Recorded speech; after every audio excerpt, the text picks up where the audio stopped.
这么说来，我还得感谢三公主，送了我一顶绿帽子。哎呦，少君，你想开一点嘛！这孩子虽然不是你的，可媳妇是你的。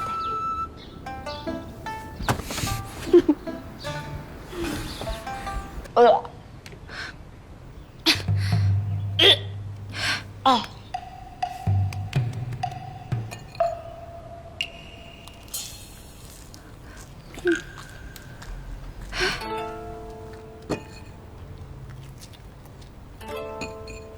你能明白吗？城主，要不要找个大夫看看？找什么大夫？这种事，大夫有我明白吗？说，谁的？不知道。就当做是韩硕的吧。荒唐！韩硕前日进城，昨日跟你成婚，今日你就有了？不是，你这个不成器的，说到底，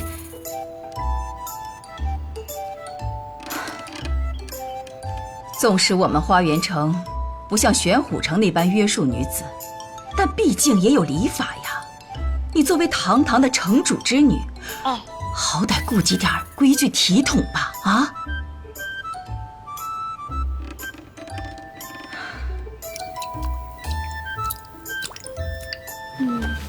请52克。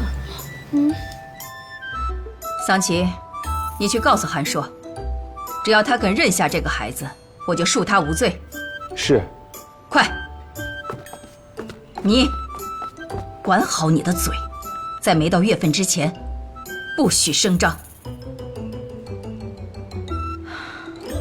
城主令，承城主慈谕，玄虎少君韩硕自成婚以来，勤勉柔顺，性情温良，传嗣有功，特赏赐玉如意一柄，孔雀羽扇一把，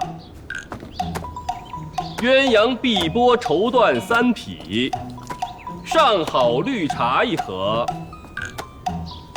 琉璃瓶1对。少君，怎么都是绿的？翡翠金冠1顶。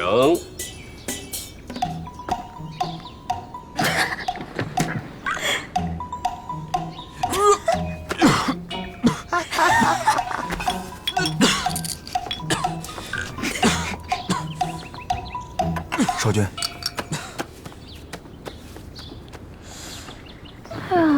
消消气儿。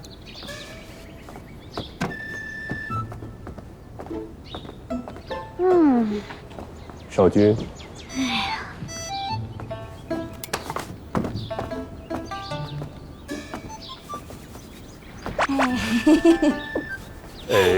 少君有所不知，这花园城有一民俗，若长辈赐予晚辈以绿冠，那就说明长辈在夸你恪守夫德，贤良大度。这么说来，我还得感谢三公主，送了我一顶绿帽子。哎呦，少君，你想开一点嘛！这孩子虽然不是你的，可媳妇是你的。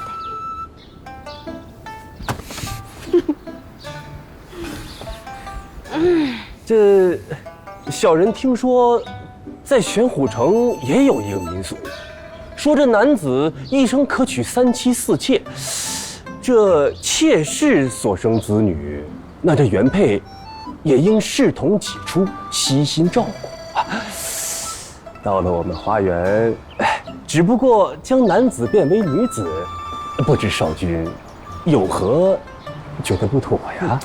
桑琪，你跟他说不通的。哎，我说，这孩子不跟你姓，你急个什么劲儿？岂有此理！花园之事居然不随夫姓，多新鲜啊！我给你们算笔账啊。就拿我和你家少君为例，现在住这房子是谁的？三公主的呀。那日常开销花的钱是谁的？三公主的呀。这买屋子的侍从又是谁的？三公主的呀。若这孩子出生了，从谁的肚子里出来？还是三公主的呀。这不就得了？李家少君连生孩子都帮不上忙，就不要挑三拣四了。对了，三公主，城主特意吩咐小的把这个给你送来，说你爱吃。什么呀？